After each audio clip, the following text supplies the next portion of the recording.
تو اس کے دل میں لالچ پیدا ہو گیا اور اس نے مجھے درخت کے ساتھ باندھ کر میری گٹری اٹھا کر لے گیا۔ اب میں اپنی بیٹی کے ساتھ ساتھ اپنی بیٹی کی آخری نشانیاں جو کہ زیورات تھے وہ بھی کھو بیٹھی۔ میرے پاس کچھ نہیں بچا۔ میں جنگل میں درخت کے ساتھ بندی بیٹھی تھی کہ اتنے میں ایک آدمی وہاں سے گزرا تو اس نے مجھے چھڑایا۔ اس نے پوچھا کہ اماں جی آپ کو کس نے باندھا؟ تو میں نے اسے شروع سے لے کر آخر تک ساری واردات سنائی۔ تو وہ مجھ سے کہنے لگا، اماں جی میری نظر میں آپ کو انصاف صرف ایک ہی دروازے سے مل سکتا ہے، اور اس جگہ سے آج تک کوئی بھی خالی ہاتھ نہیں لوٹا، کوئی بھی ایسا انسان نہیں لوٹا جس کو انصاف نہ ملا ہو۔ میں نے پوچھا کہ کون سا ایسا دروازہ ہے جو اتنا عدل اور اتنا انصاف کرتا ہے؟ تو اس نے مجھے کہا، آپ اگر سلطان صلاح الدین ایوبی رحمۃ اللہ علیہ کی عدالت میں چلی جاؤ تو تمہیں ضرور انصاف ملے گا۔ سلطان معظم آپ ہی میری آخری امید ہے، لہٰذا آپ مجھے انصاف دلائیں۔ جب سلطان صلاح الدین ایوبی رحمۃ اللہ علیہ نے ساری صورتحال دیکھی تو بڑا حیران و پریشان ہو گیا اور اپنے وزیر کو بلا کر کہا کہ ظلم ابھی تک مٹا نہیں، اور جب تک ظلم نہیں مٹے گا میں چین سے نہیں بیٹھوں گا۔ اس کے بعد سلطان نے اپنے وزیر کو اپنا پاس بلایا اور کہا کہ 3 ماہر ترین 4 لکڑہارے میری عدالت میں حاضر کرو۔ چند لمحوں کے بعد 4 ماہر لکڑہارے سلطان صلاح الدین ایوبی کے سامنے حاضر ہو گئے۔ اب سلطان صلاح الدین ایوبی رحمۃ اللہ علیہ نے اس بوڑھی عورت کو کہا کہ جب تیری بیٹی کی عزت لوٹی گئی تو وہاں کیا کیا چیزیں موجود تھیں؟ تو اس بوڑھی عورت نے روتے ہوئے کہا، سلطان معظم وہاں درخت کے علاوہ کوئی بھی موجود نہیں تھا۔ پھر سلطان نے پوچھا کہ جب آپ سے گٹری چھینی گئی تو اس وقت کوئی اور موجود تھا؟ تو اس بوڑھی عورت نے کہا، نہیں سلطان معظم اس وقت بھی صرف درخت موجود تھے، کوئی نہیں تھا۔ تو سلطان صلاح الدین ایوبی رحمۃ اللہ علیہ نے ان 4 لکڑہاروں کو مخاطب کرتے پوری عدالت میں فرمایا کہ جا کر ان دونوں درختوں کو جس کے نیچے اس بوڑھی عورت کی بیٹی کی عزت لوٹی گئی اور جہاں اس بوڑھی کو باندھ کر وہ لکڑہارا گٹری لے گیا، ان دونوں درختوں کے ٹکڑے ٹکڑے کر دو، اور اس کے اتنے ٹکڑے کرو کہ اگر ان کو ہم گننے لگے تو 1 مہینے سے بھی زیادہ وقت لگے۔ ان 4 لکڑہاروں نے اسی وقت اپنی منزل کی طرف روانہ ہو گئے اور جا کر ان درختوں کو کاٹنا شروع کر دیا، اور ان کے اتنے چھوٹے چھوٹے ٹکڑے بنانے لگے کہ لوگ حیرانی سے دیکھنے لگے، اور یہ بات پورے مصر میں پھیل گئی کہ ایک بوڑھی عورت کی بیٹی کی عزت لوٹنے پر اور اس کی گٹری چھیننے پر سلطان صلاح الدین ایوبی نے ان درختوں کے ٹکڑے کر دیے جن کا کوئی بھی قصور نہیں تھا۔ جب یہ بات اس لکڑہارے تک پہنچی تو وہ کانپنے لگا اور سوچنے لگا، سلطان نے ان درختوں کے اتنے ٹکڑے کر دیے جس کا کوئی قصور نہیں تھا، اور اگر میں پکڑا گیا تو ہمارا کیا حشر کرے گا؟ ادھر سلطان صلاح الدین ایوبی رحمۃ اللہ علیہ نے اس بوڑھی عورت کو کہا کہ 3 دن کے بعد عدالت میں تم آ جانا، تمہیں انصاف مل جائے گا۔ 3 دن کے بعد بوڑھی عورت عدالت میں آئی تو سلطان صلاح الدین ایوبی رحمۃ اللہ علیہ نے تمام درباروں کے سامنے ایک گٹری رکھی اور کہا، کیا یہ تمہاری گٹری ہے؟ تو یہ دیکھ کر وہ عورت بڑی حیران ہوئی اور کہنے لگی، سلطان معظم بالکل یہی گٹری ہے۔ اب سلطان نے کہا کہ اس کے اندر کا سامان چیک کرو، اس میں کسی چیز کی کمی تو نہیں؟ تو اس بوڑھی عورت نے کہا، نہیں سلطان معظم اس میں سب کچھ ہے، ایک چیز بھی کم نہیں۔ پھر وہ بوڑھی عورت کہنے لگی، سلطان معظم آپ نے یہ سب کیسے تلاش کر لیا؟ حالانکہ میں نے کوئی بھی ایسا ثبوت نہیں دیا جس کی بنیاد پر آپ اس چور کو پکڑ سکتے۔ تو سلطان صلاح الدین ایوبی مسکرانے لگا اور کہا کہ جب میں نے ان درختوں کے ٹکڑے ٹکڑے کرنے کا حکم دیا تو جب اس بات کی خبر اس لکڑہارے پر پہنچی تو وہ خوف سے کانپنے لگا اور سوچنے لگا کہ سلطان نے اس درخت کے اتنے ٹکڑے کر دیے جس کا کوئی قصور نہیں تھا، اور اگر میں پکڑا جاتا تو میرے کتنے ٹکڑے کرتا۔ اسی لیے اس نے وہ گٹری اس درخت کے نیچے رکھ دی اور وہ گٹری میرے پاس سپاہی میرے پاس لے آئے۔ اب سلطان صلاح الدین ایوبی رحمۃ اللہ علیہ نے سپاہیوں کو حکم دیا تو سپاہی ان 3 ڈاکوؤں کو پکڑ کر اس بوڑھی عورت اور تمام درباریوں کے سامنے لے آئے۔ جب اس بوڑھی عورت نے ان تینوں کو دیکھا تو ان تینوں کے گربان میں جا کر لگ گئی اور کہا، اے ظالمو تم نے میری دنیا اجاڑ دی، تمہارے پاس کیا رہا؟ پھر وہ سلطان صلاح الدین ایوبی رحمۃ اللہ علیہ کے پاس وہ بوڑھی عیسائی عورت آئی اور کہا، سلطان معظم آپ نے ان تینوں کو کیسے پکڑا؟ تو سلطان صلاح الدین ایوبی رحمۃ اللہ علیہ نے، جو لکڑہارا اس جنگل میں لکڑیاں کاٹتا تھا اس نے ہی تمہاری گٹری چرائی اور میں جانتا تھا کہ میں اس لکڑہارے کی مدد سے ان تینوں ڈاکوؤں تک پہنچ سکوں گا، کیونکہ وہ لکڑہارا اس جنگل کے چپے چپے کو جانتا تھا۔ جب میں نے اس لکڑہارے سے تفتیش کی تو اس نے کہا کہ اس جنگل میں 3 آدمی رہتے ہیں اور انہوں نے مجھے اس بات سے ڈرا کر چپ کر دیا تھا کہ اگر میں نے ان کی موجودگی کا کسی کو بھی بتایا تو وہ مجھے مار دیں گے اور میرے بچے بھوک سے مر جائیں گے۔ اور وہی لکڑہارا ہمیں ان تینوں ڈاکوؤں تک لے گیا جو کہ زمین کے نیچے سرنگ کھود کر چھپ گئے تھے۔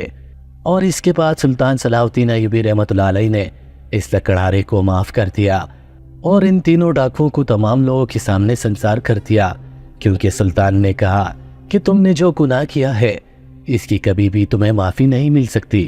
اور اسی طرح سلطان صلاح الدین ایوبی رحمۃ اللہ علیہ نے ان تینوں کی لاشیں جنگل میں جنگلی جانوروں کے آگے پھینکوا دی۔ وہ عیسائی عورت سلطان صلاح الدین ایوبی کے انصاف اور عقل مندانہ فیصلے کو دیکھ کر اسی وقت اس نے سلطان صلاح الدین ایوبی رحمۃ اللہ علیہ سے کلمہ پڑھ کر مسلمان ہو گئی، اور سلطان کی اس عقل مندی کے فیصلے کے چرچے پورے مصر میں ہونے لگے۔ دوستو، بہت سی روایات میں سلطان صلاح الدین ایوبی رحمۃ اللہ علیہ کی عقل مندی کا یہ واقعہ لکھا جاتا ہے کہ ایک دفعہ ایک آدمی سلطان صلاح الدین ایوبی رحمۃ اللہ علیہ کی عدالت میں حاضر ہوا اور کہنے لگا، سلطان معظم، میں نے اپنے ایک دوست تاجر سے تجارت کی لالچ میں 1000 سونے کے سکے دیے تاکہ ہم ایک ساتھ مل کر تجارت کریں اور ہمیں زیادہ سے زیادہ منافع ہو، لیکن اچانک میری بیوی کی طبیعت خراب ہو گئی اور میں اس کا علاج کرانے کے لیے دوسرے شہر چلا گیا۔ جب میں اپنی بیوی کا علاج کرا کر واپس آیا تو میں نے اپنے دوست کو کہا کہ اب وقت آ گیا ہے کہ ہم دونوں مل کر تجارت کریں۔ تو میرے دوست نے مجھے کہا کہ کون سی تجارت؟ کیا بات کر رہے ہو بھائی؟ میں نے کہا کہ وہی تجارت جس کے لیے میں نے آپ کو 1000 سونے کے سکے دیے۔ تو وہ کہنے لگا کہ آپ نے مجھے ایک سکہ بھی نہیں دیا، مجھ پر تم جھوٹا الزام لگا رہے ہو۔ جب ساری بات سلطان صلاح الدین ایوبی رحمۃ اللہ علیہ نے اس کی سن لی تو آپ نے اس آدمی کو کہا کہ تم نے اس بات کا ذکر کسی سے کیا؟ تو اس نے کہا، نہیں سلطان معظم، ابھی تک یہ بات میں نے اپنی بیوی کو بھی نہیں بتائی۔ پھر سلطان نے کہا کہ اس بات کا پتہ کیا اس دھوکے باز تاجر کو ہے کہ تم یہ مقدمہ سلطان کے پاس لائے ہو؟ تو اس نے کہا، نہیں سلطان معظم، اس کو بھی نہیں معلوم۔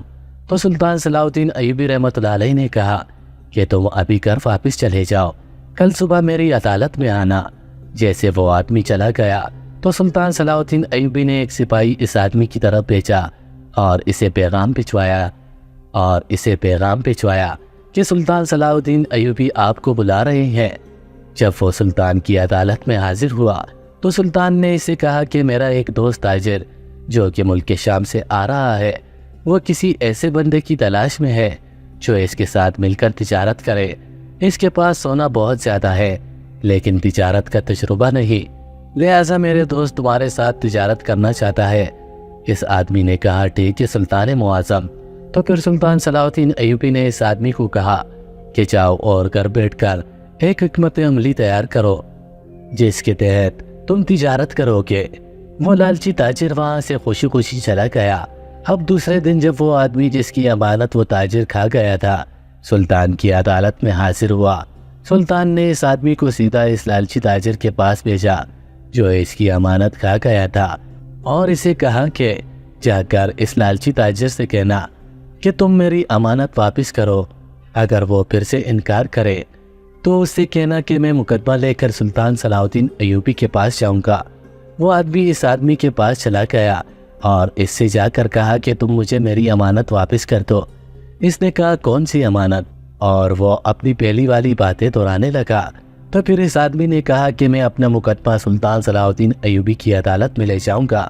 جب یہ بات اس لالچی تاجر نے سنی تو اس کے دل میں خیال آیا کہ اگر یہ مقدمہ لے کر سلطان کے پاس گیا تو سلطان صلاح الدین ایوبی کو مجھ پر شک پڑ جائے گا اور سلطان کا دوست جو مجھ سے تجارت کرنا چاہتا ہے وہ بھی ختم ہو جائے گی، لہذا جو اس کی امانت ہے اس کے مقابلے میں اس کی تجارت کئی گنا زیادہ ہے، اس لیے اس کو اس کی امانت واپس کر دینی چاہیے۔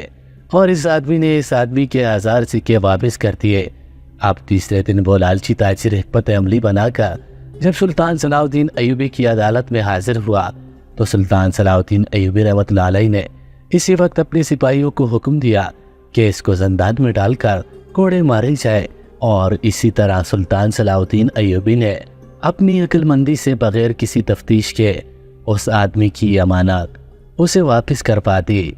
مزید ایسی سبق آموز واقعات اور کہانیوں کے لیے ہمارے چینل ڈیلی جمیل سیریز کو ضرور سبسکرائب کر لیجیے گا۔ اللہ حافظ۔